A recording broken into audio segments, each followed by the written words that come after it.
Everyone, welcome to my another blog. ये video post करने में मैं थोड़ी लेट हूँ क्योंकि मैं भूल गई थी कि मैंने जो है वीडियो भी शूट किया है और मुझे वॉइस ओवर भी करनी है।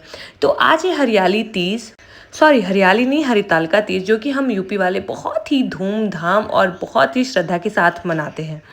ये व्रत जो है महादेव जी द्वारा बताया गया है और इन्हीं की भक्ति और तप करके गौरा जी ने अपने मन पसंद वर महादेव जी को पाया था। इसीलिए हम सारी सुहागनें, जो भी सुहागनें औरतें हैं और लड़कियां भी जो कि अनमैरिड भी हैं, जिनको अपने रिश्ते में बहुत प्यार चाहिए, इज्जत चाहिए, महादेव जी जैसा प्यार करने वाला पति चाहिए, तो वो ये व्रत करती हैं। लेकिन मोस्टली जो है मैरिड वुमेन्स करती हैं।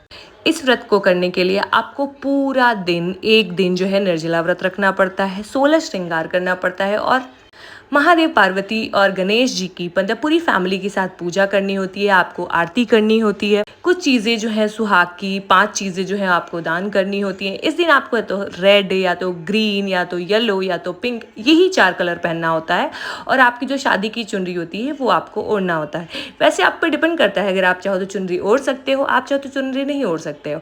और इस दिन आपको 16 श्रृंगार करना होता है। अगर आपके पास सोने के गहने बहुत सारे हैं तो आप वो पहन सकते हो, लेकिन क्योंकि अब फैंसी टाइम आ गया है, बहुत सारे लोग अपग्रेड हो गए हैं, तो लोग वो ज्वेलरी पहनते हैं जो कि आजकल ट्रेंडिंग है। ये जो दोनों आप चूड़ी केस देख रहे हो, ये मेरी एक दादी और एक मेरी मम्मी ने दिया था। और ये जो साड़ी मैंने पहनी है, ये मेरी मम्मी ने दिया है मेरी तीज के लिए।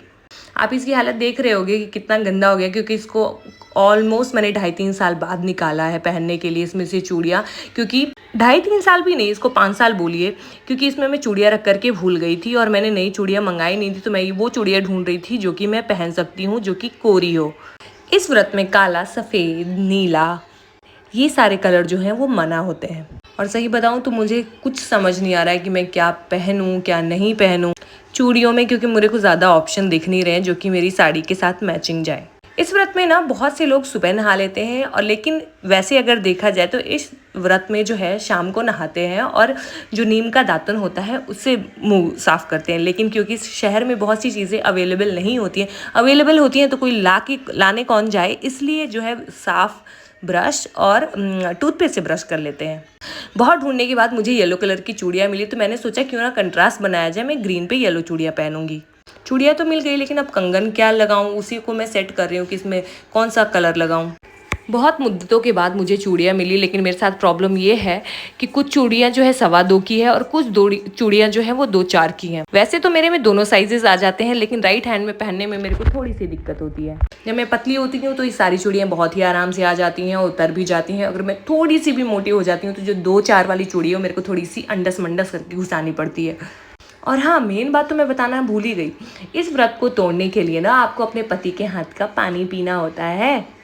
और ये व्रत आपके पति के लिए लंबी उम्र के लिए होता है, जो कि शिव जी आपको आशीर्वाद देते हैं कि आप हमेशा सौभाग्यवती रहो और सुहागवती रहो, और आप दोनों के बीच में वो प्यार बना रहे जैसे शिव और पार्वती के बीच में बना हुआ है। हम यही उम्मीद करते हैं और हम यही आशीर्वाद मांगते हैं अपने लिए भी और उन सारी सुहागन औरतें के लिए भी। वैसे तो मुझे ज़्यादा कुछ ज्वेलरी पहनना पसंद नहीं है, लेकिन जब ऐसा कोई त्यौहार आता है तो मुझे बहुत ज़्यादा सजना पसंद है। तो मैंने सोचा है कि आज मैं मम्मी की दी हुई पजेब पहनूंगी, और जो मम्मी डैडी जी ने मुझे गिफ्ट दिए थे झुमके, मैं वो पहनूंगी, क्योंकि मुझे बड़े झुमके बहुत ज़्यादा पसंद है। मुझे छोटे कम, लेकिन अगर बड़े झुमके हो तो बहुत ज़्यादा पसंद है। आप देख सकते हो ये मेरा फेवरेट झुमका है। पहले मैं सोचती थी जब मेरे पास बहुत सारे पैसे होंगे तो मैं झुमका बनवाऊंगी, लेकिन मैं इतनी लकी हूँ कि मुझे गिफ्ट में मिल गया। मेरे साथ एक और प्रॉब्लम है, क्योंकि मैं इयरिंग्स ज़्यादा पहनती नहीं हूँ तो मेरे को कान में दर्द होने लग जाता है। चाहे वो सोना हो, चाहे चांदी हो, चाहे कोई भी आर्टिफिशियल हो, कुछ भी पहनती हूँ मैं ज़्यादा देर तक उसको पहन नहीं पाती हूँ। और सोते टाइम मेरे को इतनी अंडस होती है कि मैं उसको निकाल के ही सोती हूँ। सिर्फ मैं नोज पिन पहनती हूँ, जो कि मुझे बहुत ज़्यादा पसंद है। आप देख रहे हो ग्रीन कलर के साथ मेरी येलो चूड़ियाँ कितनी अच्छी लग रही है, और मेरी चुनरी तो वाओ। और पता है क्या, जब भी मैं रेडी होती हूँ ना तो सब बोलते हैं ना मैं अपनी मम्मी की तरह लगती हूँ, और ये मेरे लिए दुनिया का बेस्ट कॉम्प्लीमेंट है कि एकदम मैं अपनी मम्मी जैसी लगती हूँ। बताओ, इससे ज़्यादा कोई खुशी की बात हो सकती है क्या? मेरे लिए तो बिल्कुल भी नहीं। मेरे को इतना प्राउड होता है कि भाई, वैसे मैं सही बताऊँ, मेरी मम्मी तो मेरे से बहुत बहुत बहुत ज़्यादा सुंदर हैं। और अपनी जब उनकी टाइम की फ़ोटो जब मैंने देखी ना, मैंने कहा मम्मी यार ये आप हो, नो मेकअप, नो नथिंग, लेकिन सुंदरता तो जस्ट वाओ। अब इतना सज धज लिया है तो फ़ोटोशूट की बारी है। तो ये काम जो दिया है मैंने अपने प्यारे हस्बैंड को दिया है। अगर मैं उनके लिए इतना कर रही हूँ तो उनका भी तो कुछ पैम्पर करने का काम बनता है ना। तो इसमें उन्होंने मेरे लिए कोई कमी नहीं रखी। मैंने जैसे जैसे बताया वैसे वैसे उन्होंने मेरे सारे पोजेस कैप्चर किए और अच्छी प्यारी सी वीडियो बनाई ताकि मैं आप लोगों के लिए वॉइस ओवर कर करके ये व्लॉग बना सकूं। उसके बाद बारी आती है पूजा की। तो माता रानी के सामने हमने जो है शिव पार्वती जी की फ़ोटो लगाई है। मैंने और मम्मी जी ने, हम दोनों ने ही व्रत रखा था। इधर बगल में मेरे पतिदेव भी बैठे हैं क्योंकि आज ट्यूसडे है। तो ट्यूसडे की वजह से वो हनुमान जी की पूजा करते हैं। वैसे तो मैं भी हनुमान जी का व्रत करती हूँ और हनुमान जी का पूजा करती हूँ क्योंकि ये दोनों ही व्रत एक साथ हैं।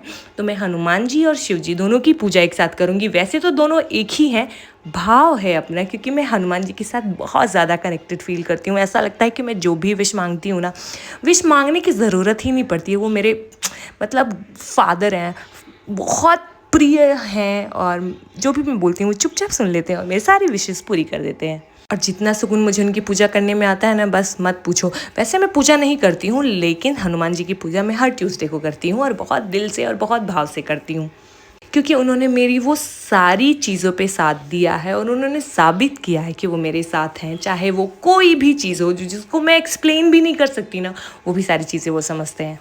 तो यहाँ पे हमने मंगाया है बहुत सारा फ्रूट, 5 प्रकार की मिठाइयाँ, क्योंकि गणपति पूजा भी है तो उनके गणपति जी के लिए मंगाया है हमने मोदक। और फिर हम करेंगे पूजा। इसमें क्या होता है कि हरितालिका तीज की कथाएं होती हैं जो आपको सुननी होती हैं, क्योंकि हरितालिका तीज की कथा सुनने से ही इसका जो है परिणाम बताया गया है और इसका बहुत ही अच्छा फल मिलता है आपके और आपके दाम्पत्य जीवन के लिए। पहले हम पूजा अपने घर पे करते हैं, उसके बाद हम मंदिर जाते हैं माथा टेकने के लिए। देखो, भगवान हर जगह हैं। तो पहले मैंने पार्वती मैया को 5 बार सिंदूर से तिलक लगाया और सेम सिंदूर उनके आशीर्वाद से हमें अपने माथे पे भी लगाना होता है। उसके बाद कुमकुम का तिलक जो है शिव जी को लगाना होता है। फिर फूल, अक्षत, प्रसाद और फल, ये सारी चीज़ें उनको चढ़ानी होती है। फिर जो हम सुहाग का सामान लाए होते हैं वो उनको चढ़ाना होता है और उनसे आशीर्वाद मांगना होता है। फिर क्या करना होता है कि वो जो सामान हम चढ़ाए होते हैं उनके आशीर्वाद से अपने पास रखना होता है और अपने डेली लाइफ में उसको यूज़ करना होता है। आप चाहो तो आप अपने मदर इन लॉ को भी दे के एक्सचेंज कर सकते हो या किसी और सुहागिन औरतों को ही, ताकि मतलब एक दूसरे का आशीर्वाद बना रहे। वैसे तो मदर इन लॉ को ही देते हैं क्योंकि मदर इन लॉ के ही आशीर्वाद से आपको अपना हस्बैंड मिलता है जो आपको बहुत सारा प्यार करता है। देखिए, अब मैं इनको फूल चढ़ा रही हूँ। बहुत ही अच्छे फ्रेश फूल दिए थे वैसे। और अब बारी है कथा सुनने की, जो कि महादेव जी ने अपने मुंह से मतलब अपने ही वर्णन किया है कि इस व्रत को करने के क्या प्रभाव हैं, क्या आशीर्वाद मिलता है, क्या पुण्य मिलता है, आपको सौभाग्यवती होने का प्रभाव मिलता है।